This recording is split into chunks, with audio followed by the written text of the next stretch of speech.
You know who it is. Dig a ditch, horror flick, Super 6, Big Mitch. And I'm kicking in those with those 3 O's. And I'm bringing 28 one-on-ones because we Vegas Suns. The Meadows.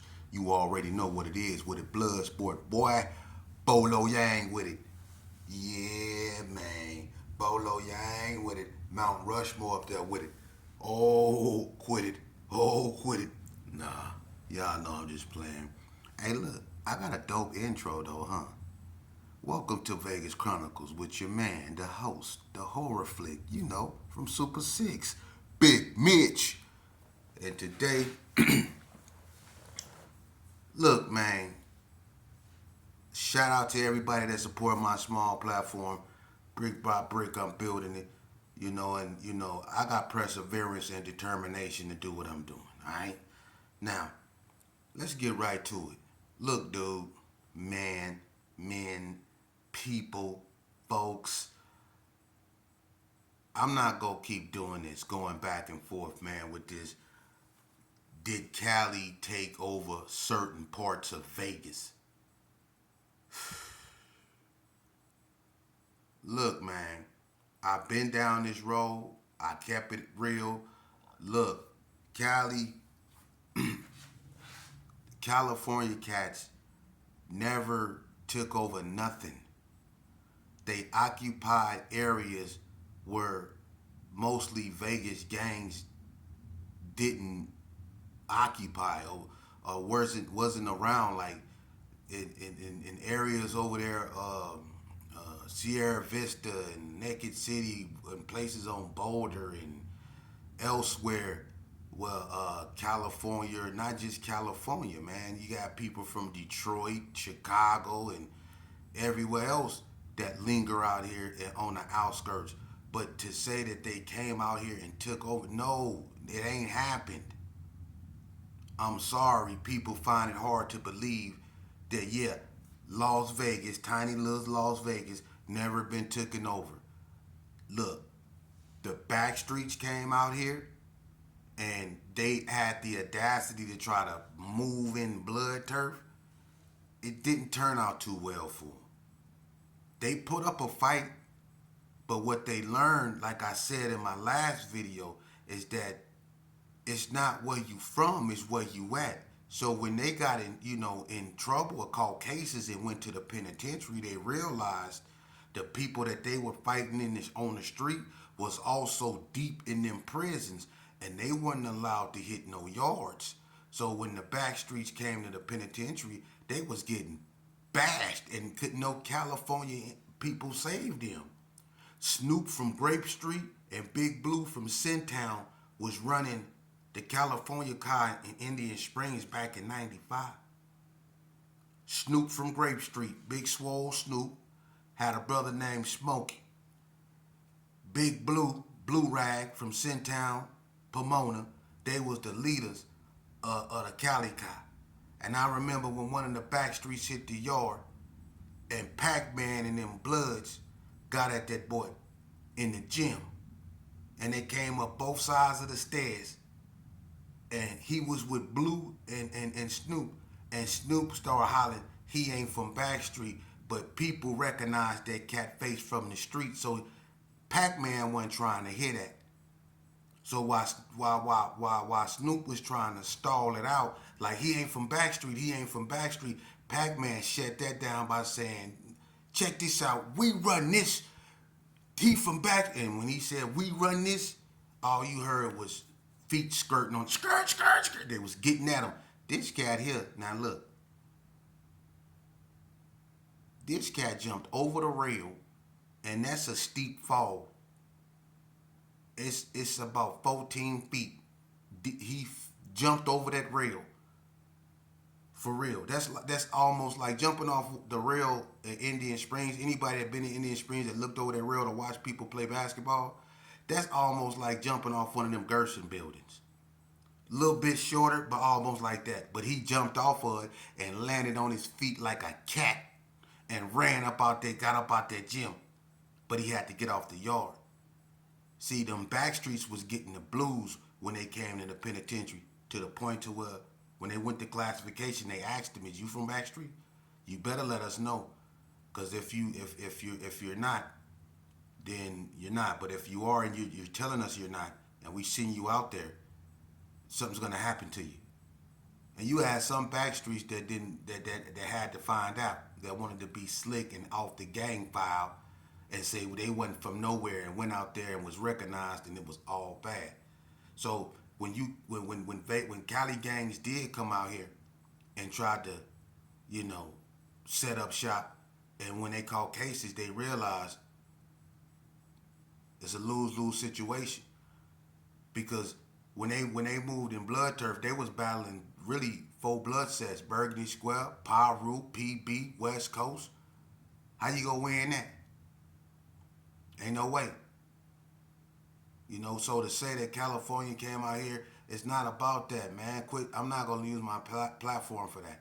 No, California never came out here and took over nothing. They occupied areas that Vegas cats didn't occupy.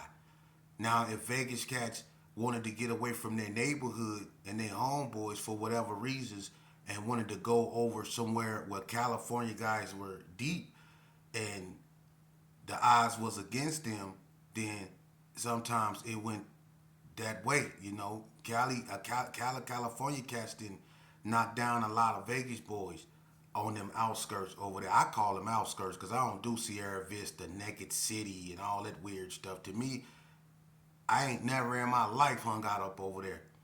And I don't know nobody from my era that was really hanging out over there. Wasn't nothing up over there for us to be over there for. So, you know, that was that, man. Um, yeah, California never took over nothing in Vegas, man. We gonna leave that at that.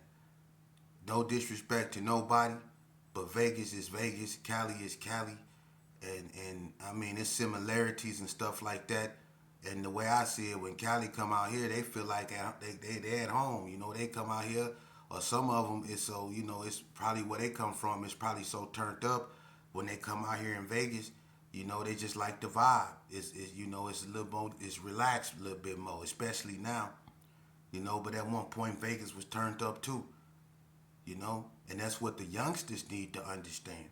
A lot of these youngsters don't know the history of what they doing, because they so caught up into the click banging and the hybridism that they didn't know what it was like back during them days. You know, but and that's everywhere. It ain't just in Las Vegas. You know what I mean?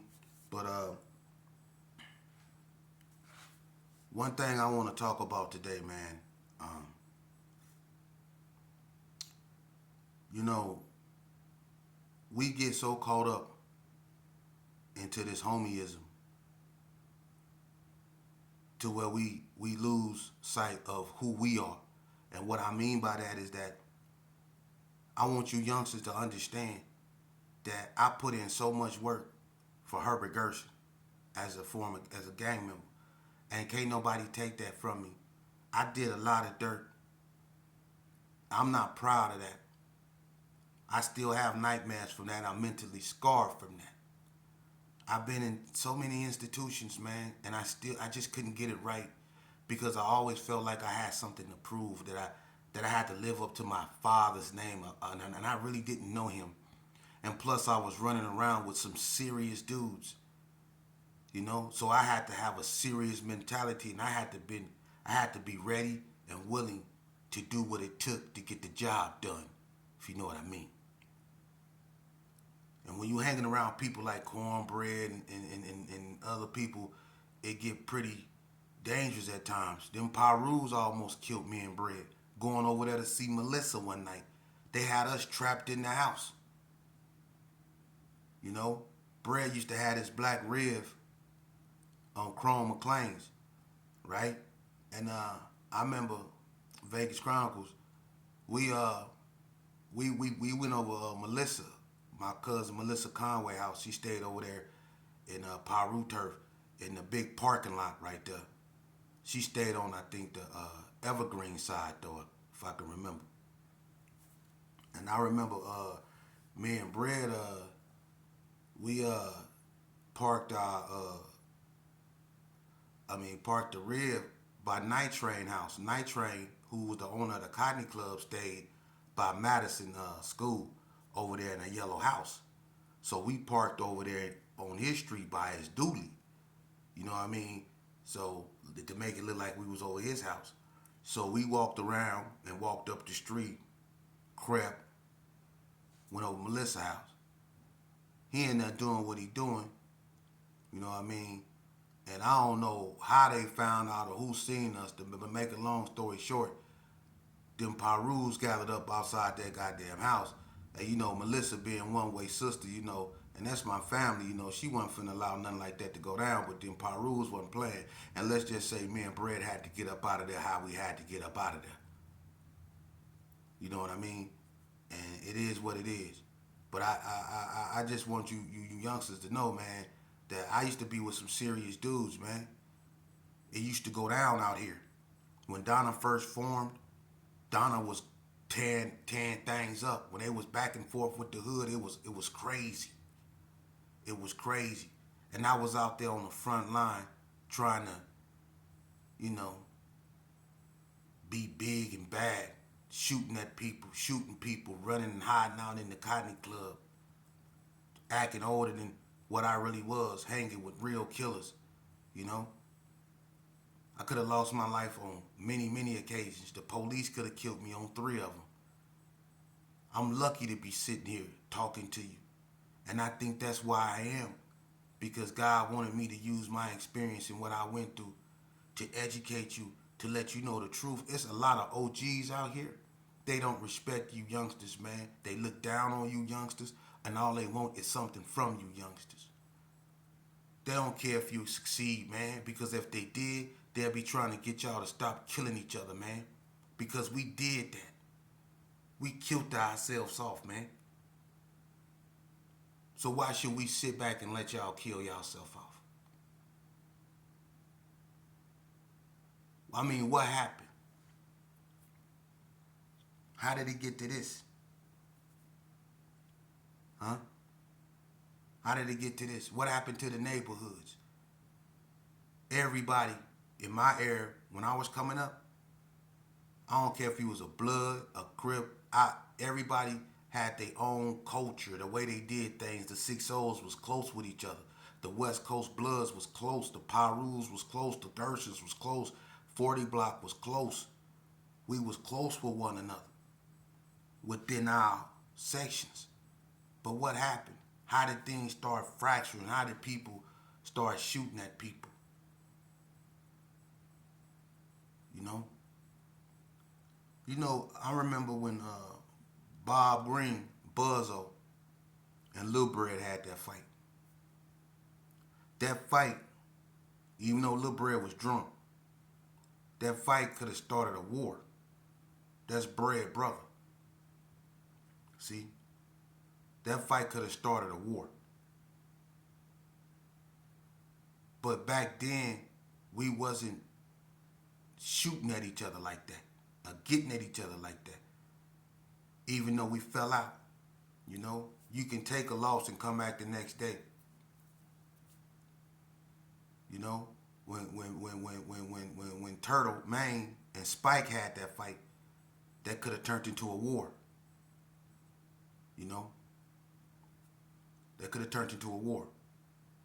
The situation with Michi and Bread and Baby Cow, that turned into a war, but it was personal. That was between Meech and Bread. But the 60s and the Gerson, they wasn't going all, you know, nah. You know, we still had a little fighting in it, you know. You youngsters now, y'all just click, click, bang, bang, bang, bang, bang, shoot them up. You don't care. You'll shoot anybody. You'll shoot females. You don't care. And we didn't do that. You know? Well, you had a few dudes that did that because the female whooped his ass, stomped him out, and he shot her, you know. But other than that, we didn't do that. We didn't do things like that, youngster. For real. What you youngsters need to do, I'm going to keep it real with you. What y'all need to do, man, is y'all really need to look, man, for real. Education is a must. And a lot of y'all is real smart. You just don't want to go to school because it's boring to you. A lot of you youngsters is smart. Get your education, man. Start investing in yourself first. Education is the first form of investment. It's investing in yourself. Fortifying yourself with the equipment that you need to succeed in society by getting a job. One that means something. You know? Boss up, man. Y'all want to be bosses, right?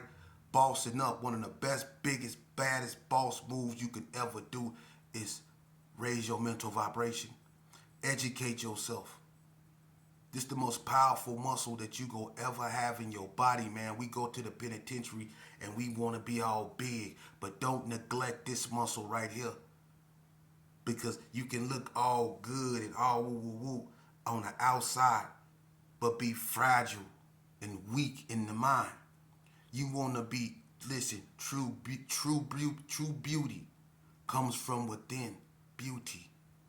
True beauty. Your true essence of your beauty, it comes from within you. You can be sexy, I'm talking, you can be fine to whoever, and you can be deep down an ugly person. And if you're an ugly person within, that's what you are. Ted Bundy lured a lot of women because of his looks. That's how he got up on them. That's how he got in them. Or close to them. But deep inside, Ted Bundy was a monster. And that's why he was able to kill so many people, so many women, because they fell for his looks. So when you want to boss up, youngster, have the ability to look within a person. That's how you find their true characteristics. And the only way you gonna be able to do that is by educating yourself and looking in yourself. It's called introspection. Boss up. Educate yourself. For real. Raise your mental vibration, man. Really learn what's really important to you. Like your moms, like your baby. When I was in the penitentiary, and a lot of you youngsters know I'm not lying. When I was in the penitentiary, a lot of you youngsters used to write poetry, rap songs, beating on the door, looking through the door, beating on the door, making beats, rapping about how much you love your baby.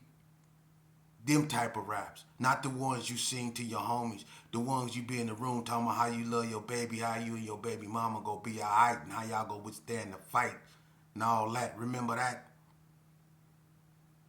The soap that you turned into a swan by using a pencil. You used a pencil to turn a bar of soap into a swan and send to your baby for his birthday. Y'all was so talented. Use that same energy out here while you can. Boss up, man. The right way. Holding a gun, having dreadlocks, acting crazy, and saying stuff that barely makes sense isn't bossing up. That make you a bobblehead. You know, people start looking at you like you're remedial. And you typical. Because we done already acted stupid and ignorant. You can't get no ignorant than a sherm head. Huh? You can't get no ignorant than that. You think what y'all doing is ignorant? Nah. I done been on 40 block naked, laying in the middle of the street, shermed out, talking about I got 6 months to live. And I really thought I had 6 months to live. Shermed out. You should have seen how I look. You should have seen how I look for real. Like the UN dropped me off from Somalia some goddamn where and just ran away from me and left me in the street. I'm out there, lips white, eyes red, S curl look like an L curl, weighing about 112 pounds, 13 years old, ashy, talking about I got 6 months to live, shermed out.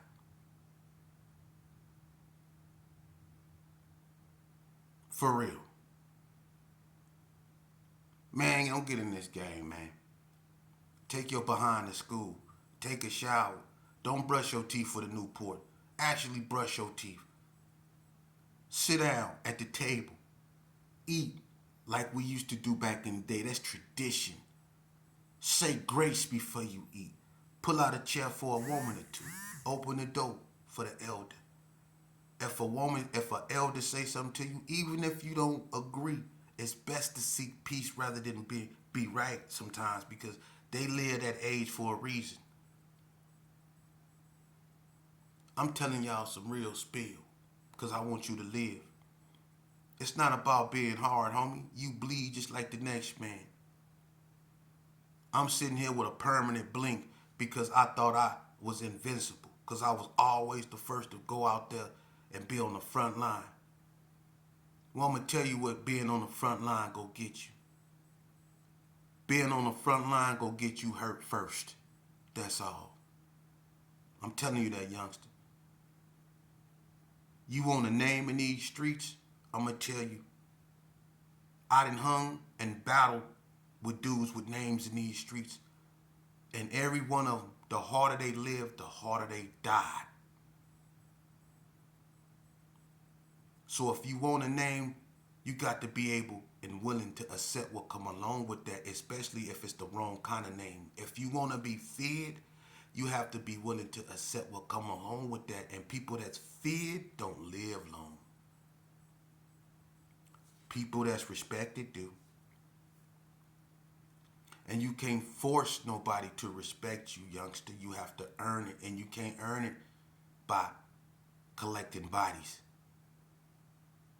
Because what goes up comes down. As above, so below. You shall reap what you sow. You live by the sword, you die by the sword. You done heard all these terms. You not just go kill, and don't think karma ain't gonna come for you. It's best to be known for helping people, not hurting people. It's best to be respected, not hated. And who can't respect a man that's known for helping people? It's hard not to respect a man known for helping people. It's best to be known as a man for helping people, if only you knew. I used to be known for hurting people. For real. And all I did was suffer. I might not admitted it, but I suffered. Mentally, physically, spiritually, I suffered. I was in a hole for 5 years on more than one occasion. Sent to different yards, fed pimento loaf. For real, had me so constipated. When I finally used the bathroom, it was all bad. Had me in rooms to where I couldn't smile. If I try to smile, my lips would bleed. I've been in areas where I ain't get no mail. See? Years like that. That don't make you hard. It don't. If you're lucky, it'll make you comply. If it don't, it'll drive you crazy. See? When your shadow become your best friend. Yeah, your shadow. You ever got in an argument with your shadow? See, this is real. Go to school, youngster. Boss up the right way. Don't never let nobody tell you you're a victim of nothing. Don't never let nobody make you believe that you have to run with no crowd. Because the only thing that run with crowds is bacteria, lies, and flies. Be your own individual. That way you don't get caught up in nothing, man. You don't get lied upon. People ain't in your business. You see? Be by yourself. That's the only way you gonna get a peace of mind. You see what dealing with all these cats get you, man? Nothing but a case. A COVID. That's all hanging with the homies go get you, man. It's time to give yourself some time. Love yourself, man. Lead by example. Don't follow nothing. Lead by example. Do you. Go against the norm. Be a trendsetter. Boss up, youngster. Live your life, man. That's how you win. Youngsters should grow up knowing that normality is when you live to die, not die to live. That's normality. We need to get back to that. Okay? Going in the penitentiary don't make you hard. It make you stupid. It make you give up your rights. It make you have to submit to PNP, who ain't worth a Mexican food stamp. Now all of them ain't bad, but how you separate a barrel full of garden snakes and king cobras without getting bit? You can't. You just throw the barrel down and say, screw it, a snake is a snake. So with that being said, screw PNP. They ain't never helped you, and they not. And they don't want people like me around you because they know I can help you. But screw that. They can take me to court or wherever they want, and I'm going to win. You know why? Because you have a right to live. You have a right to know. There's no such thing as a casual gang member. You have to be knowingly and willingly involved in criminal activity. A lot of things that they do is illegal. And it's because you don't know. That's why I stress education. It's a game to them.